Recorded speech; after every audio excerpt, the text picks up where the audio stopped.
আসসালামু আলাইকুম। আরেকটা এপিসোডে এসে পড়লাম। তো আজকে চলে আসছি আমাদের x prime minister Sheikh Hasina, উনি যেই বাড়িতে থাকতেন বেসিক্যালি গণভবন, ওইটা এখন অ্যাকচুয়ালি জুলাই জাদুঘর। আপনারা নিশ্চয়ই জানেন 2024 সালে আগস্টের দিকে বাংলাদেশে যে অভ্যুত্থান সংগঠিত হয়েছিল, সেই অভ্যুত্থান সংগঠিত হওয়ার পরে কোনো একটা স্টেপ বাই স্টেপ পর্যায়ক্রমে এই উনি যেই বাড়িতে থাকতেন সেটাকে আসলে জুলাই জাদুঘর বানানো হয়।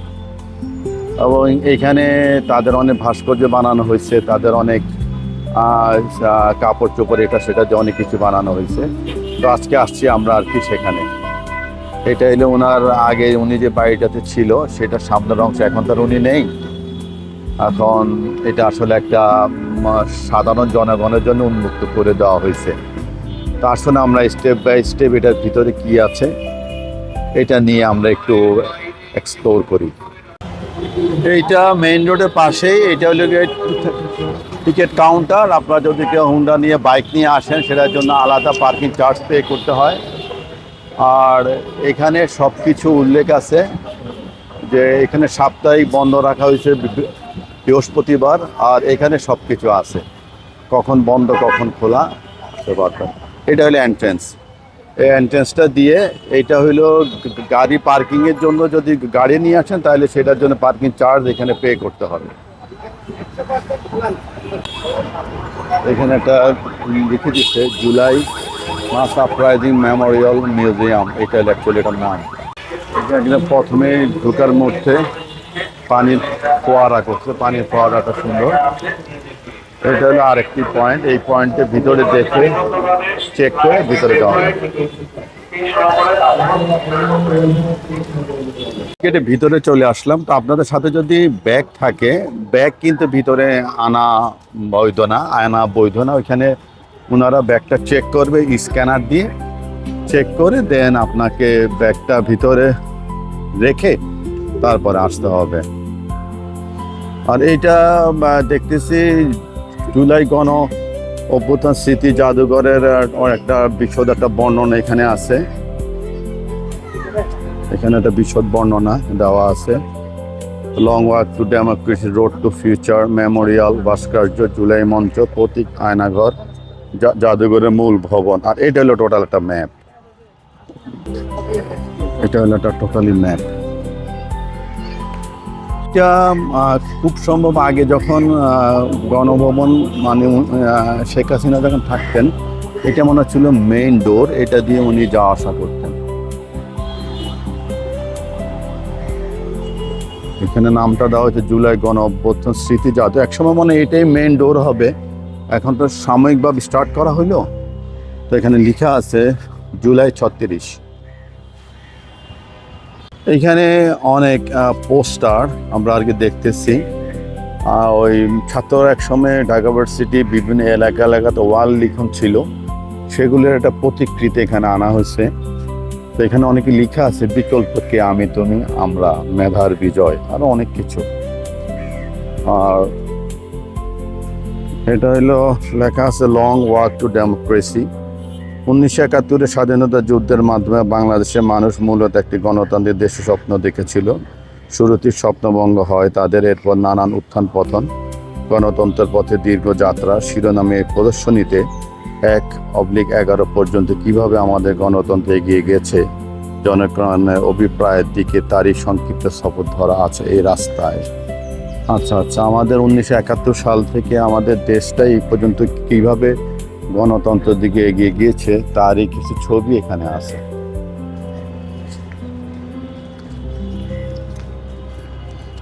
1972, 73, 74 সালে আমাদের দেশে যে দুর্ভিক্ষ হয়, 1975, জিয়ার নেতৃত্বে সিপাহী জনতা বিপ্লব। এটা আসলে আমাদের হিস্ট্রিটা, আমরা কিভাবে 1971 থেকে আমরা এই পর্যন্ত আসলাম, কখন দেশে কোন স্টেপ কী হয়েছে, বহুদলীয় গণতন্ত্র হয়। এরপরে 1981 সালে জিয়াউর রহমান শাহাদাত বরণ করে 1982-86।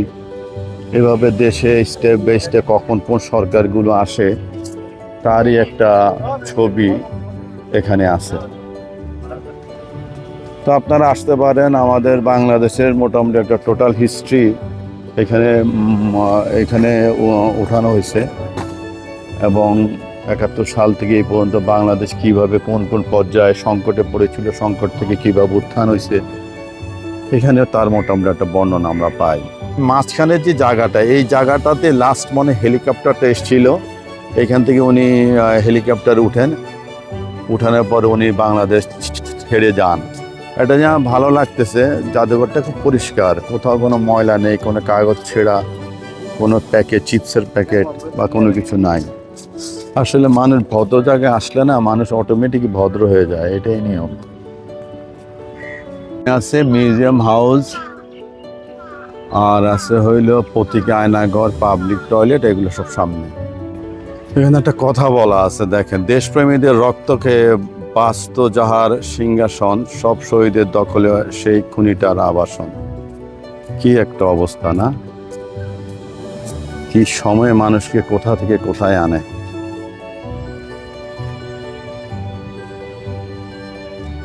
এখানে একটা ভাস্কর্য তৈরি করা হয়েছে, ভাস্কর্যটার দিকে খেয়াল করেন, মনে আছে আমাদের বাংলাদেশে যে বিডিআর হত্যাকাণ্ডে প্রায় 57 জন অফিসার যে মারা যায়, তাদেরই বডি, তাদেরই ব্যাচমেট তারা কাঁধে নিয়ে যাচ্ছে। এটা যে কতটা মর্মান্তিক, যে যার সাথে একই সাথে অফিস করছে, একই রুমে কাজ করছে, কাজ শিখছে, সে অফিসারকে যখন নির্মমভাবে হত্যা করা হয়েছে, তারই ডেড বডি সে যখন মাথায় করে নিয়ে গেছে, তার ফিলিংসটা কেমন হতে পারে। আল্লাহ ওনাদেরকে বেস্ট নসিব করুক। সম্মানার্থে সেলুট।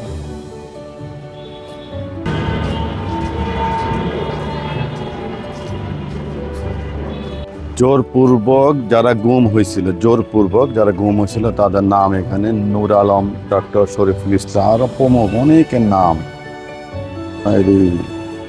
প্রচুর লোকের নাম এখানে আছে। এই যেখানে আরো আছে,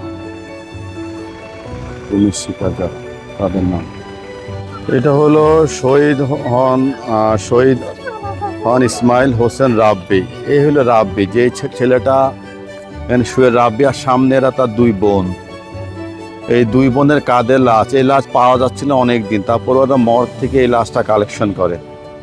আর এটা হলো তখনকার আমাদের সময় স্টুডেন্টরা, ছাত্ররা, যারা এই অসাধ্যকে সাধন করেছিল, আন্দোলনের মাধ্যমে দেশে একটা নতুন একটা স্বাধীনতা তারা ছিনিয়ে এনেছিল। 2 বোনের কাঁধে ভাইদের লাশ, এটা ফিলিংসটা কেমন হইতে পারে একটু যদি আন্দাজ করেন, ব্যাপারটা কেমন হয়েছে তখন বাংলাদেশে। এগুলো দেখছেন, এগুলো লুকস লাইক কবরের মতো, এগুলো কিন্তু তাই প্রতীকী কবর। এই যে শত শত মানুষ মারা গেছে, যে তাদের নাম টাম সব এখানে উল্লেখ আছে। এই দেখেন, সব প্রতীকী কবর। এখানে হয়তো ভিতরে মানুষ নাই, কিন্তু আসলে তাদেরকে কোথাও না কোথাও কবর দেওয়া হয়েছে। এইটা হইলে তাদের প্রতীকী কবর। প্রতীকী আয়নাঘর এটা, এখানে বিভিন্ন ছোট ছোট রুম বানানো হয়েছে। এটা ইলেকট্রিক, এটা খুব সম্ভব ইলেকট্রিক শক দেওয়ার মতো ওই ধরনের একটা চেয়ার। এখানে বিভিন্নভাবে ছবি দিয়ে দেওয়া হয়েছে। এই যে বিভিন্ন ধরনের টর্চার করতো, সেরকম এই যে আঙ্গুলের নখ উঠে ফেলতো। আসলে একজন মানুষকে যদি শুধু একটা ঘরের মধ্যে বদ্ধ করে রাখে, শুধু খাবার টাবার দেয় আর বাকি কিছু না দেয়, তাই তো এনাফ, যথেষ্ট। আর এখানে তো ধরেন বাথরুমের মতো ছোট ছোট ঘরের ভিতরে, রুমের ভিতরে, এই যেগুলা লুকস লাইক বাথরুমের ভিতরে, ছোট ছোট ঘরের ভিতরকে মানুষকে আটকে রাখা হয়েছে বছরের পর বছর। একবার চিন্তা করা যায়। এখানে ভিতরে দেখেন কিভাবে হাত ঝুলিয়ে কোনো অ্যাডমিনিস্ট্রেশনের লোক বা প্রশাসনের লোক তারা ওকে মারতেছে। এটা একটা প্রতীকী ছবি এখানে বানানো হয়েছে, দেখা যাচ্ছে একটা সাইড। আমার কাছে তো দেখেই কেমন লাগতেছে, মনে হয় যেন এগুলোই অরিজিনাল, মানে নিজের কাছে খারাপ লাগতেছে যে এও কি সম্ভব মানুষ মানুষকে তার স্বার্থের জন্য কিভাবে যে আটকে বন্দি করে রাখতে পারে শুধুমাত্র ক্ষমতার জন্য, অথচ ক্ষমতার মালিককে, ক্ষমতার মালিক হলো সাধারণ জনগণ, অথচ সেই ক্ষমতাতে তাদের বসার পরে মানুষের কোনো দিক বিদিক জ্ঞান থাকে না। তো আমরা আয়নাঘর থেকে বেরিয়ে গেলাম, এই ছিল আয়নাঘরের অবস্থা, এই তার বাহ্যিক আয়নাঘর। জুলাই জাদুঘরের পেছনের দিকটা, বা যদি বলেন আগের যে গণভবন ছিল, গণভবনের পেছনের দিকটা, কত বড় এরিয়া নিয়ে না, একজন প্রধানমন্ত্রীর জন্য কত ধরনের সুব্যবস্থা। এত সুব্যবস্থা থাকার পরও মানুষ আর কি চায়, কি লাগে? মানুষের যে জীবনে সবচেয়ে বড় জিনিসটা দরকার হলো সম্মান। তার লোক যদি সম্মানিত হয়ে যায় তারপরে তার আর কী লাগে? তারপরে মানুষের কত কিছু লাগে। মানুষ কখনো অভাবকে মিটাইতে পারে না, কোনো না কোনো স্টেজে তার অভাব থেকেই যায়। তার লোক এটা একটা অভিনয় করতেছে যে কি করতেছে, যে ওইটা ওই পিছনে দেখতেছেন না, ওইটা হলো হেলমেট বাহিনী। আর এখানে একটা ছেলে আশ্রয় নিয়েছিল, আশ্রয় নিয়ে নিজের কন্ট্রোল করে এখানে দেখেন উনি কি করতেছে। ওই সময় আমরা এমনটাই ছিলাম। উনি এখানে এসে এক্সাইটেড হয়ে পড়ছে, অভিনয় করতেছে। একটা জিনিস খেয়াল করেন, এই ছেলেটা একটা উডেন একটা বেডের পিছনে সে আশ্রয় নিছে। এই ধরনের উডেন বেডকে একটা বন্দুকের গুলি ছিদ্র করে বের করে দেওয়া কোনো ব্যাপারই না। এই যে একটা ছেলে, সে তাদের দিকে তার হাতে ইট অথবা কিছু ছিল, সেটা দিয়ে সে মারতেছে। তার ফিলিংসটা একবার চিন্তা করেন, তার কতটা সাহস হলে এটা সম্ভব ছিল। এই সাহসিকতার কারণে হয়তো বা আমাদের সেদিনের স্বাধীনতাটা নতুন করে আমাদের অর্জিত হয়েছে। আর এইখানে যারা দাঁড়িয়েছিল, এনারা ছিল সশস্ত্র পুলিশ বাহিনী। তাদের মাথায় অনেকের হেলমেট ছিল, অনেকে হেলমেট নাই, কিন্তু তাদের হাতে they also have the arms. তো এখানে ছোট ছোট বাচ্চাদের সাথে যে যুদ্ধের একটা প্রতীকী ছবি এখানে সেট করা হয়েছে, সেটাতে আমরা আসলে বোঝার চেষ্টা করি যে আমাদের ওই সময় আসলে কি হয়েছে। আমাদের ছেলেগুলো রাস্তা ছিল, তাদের ছিল না কোনো খাওয়া, ছিল না কোনো ঘুম, তাদের কতটা নিরাপত্তাহীনতার মধ্যে ছিল। কিন্তু আজকে আমরা এটা বাংলাদেশের উদাহরণ হয়ে থাকবে। কখনো যদি বাংলাদেশকে কেউ যদি অবৈধভাবে দখল করে রাখতে চায়, তো এইভাবে জনতা বারবার ঝাঁপিয়ে পড়বে এবং জনতা তাদের যে স্বাধীনতা, তাদের যে চাওয়া, তাদের যে মালিকানা, এটা সে উদ্ধার করে আনবে। যখন পতন হয়েছিল, পতন হওয়ার পরে তখন গণভবনে প্রচুর লোক এসেছিল। এগুলো তারই কিছু ছবি। পিছনে যে লেক ছিল, লেকের মধ্যে মাছ ধরা জাল পর্যন্ত মারা হয়েছে, জাল মেরে মাছ ধরা হয়েছিল। মানুষ আনন্দে তখন আত্মহারা ছিল, এটাই তার প্রমাণ। এখানে মানুষ নফল নামাজ পর্যন্ত আদায় করে, মানুষ শুকরানা নামাজ পড়ে। এটা হইলো এই ভিডিওটা তো আমরা খবরে টিভিতে প্রচুর দেখছি যে এরকম পুলিশ ভ্যানে করে এরকম লাশ নিয়ে আসছে, সেই লাশটা নিচে ফেলে দিচ্ছে তারা। অথচ এটা কিন্তু আমাদেরই সন্তান। যে পুলিশগুলো করছে তারাও আমাদের সন্তান, আর যাকে মেরে তারাও আমাদের সন্তান। তো এটা আসলে কীভাবে সম্ভব? একই দেশের মানুষ, একই নাগরিক, একই আলো বাতাস আমরা বড় হয়েছি, সেখানে এই অবস্থা। এখানে আরও কিছু ছবি আছে। এটা ওই জুলাই জাদুঘরের আরেকটা অংশ। এখানে কিছু ছবি আছে। এরপরে এখানেও বেশ কিছু ছবি আছে। ওই যে স্টুডেন্টরা ওয়ালে বসে তখন কিভাবে ছবি উঠেছিল, মানে কি একটি স্পিরিট যে কাজ করছে তখন চিন্তাই করা যায় না। কিন্তু এইটা আবার বেশি হয়ে গেছে। সে যাওয়ার সময় দুটো মুরগি নিয়ে যাচ্ছে, এইটা আমার একেবারে পছন্দ না। যদিও ওই সময় খুব কি বলবো, আসলে একটা অগোছালো একটা সমাচার, হরিলুটোর মতো অবস্থা, কিছু কাজ হয়েছে যেগুলো আবার একটা অড লুকিং হয়েছে। যাই হোক, তারপরে কিছু পাওয়ার মধ্যে তো কিছু তো হারাইতেই হয়। এইটা আবার কেমন হয়ে গেল আর কি। এখানে একটা ঝর্ণা করা হয়েছে। এখানে আসলে দেখানো হয়েছে যে মানুষ যখন তার অর্জনটা, তার যে টার্গেট অর্জন হয়, তখন তার যে কত আনন্দ, কত ভালো লাগে, তারই আর কি বহিঃপ্রকাশ এই ঝর্ণাটা। সুন্দর একটা ঝর্ণা করছে এখানে।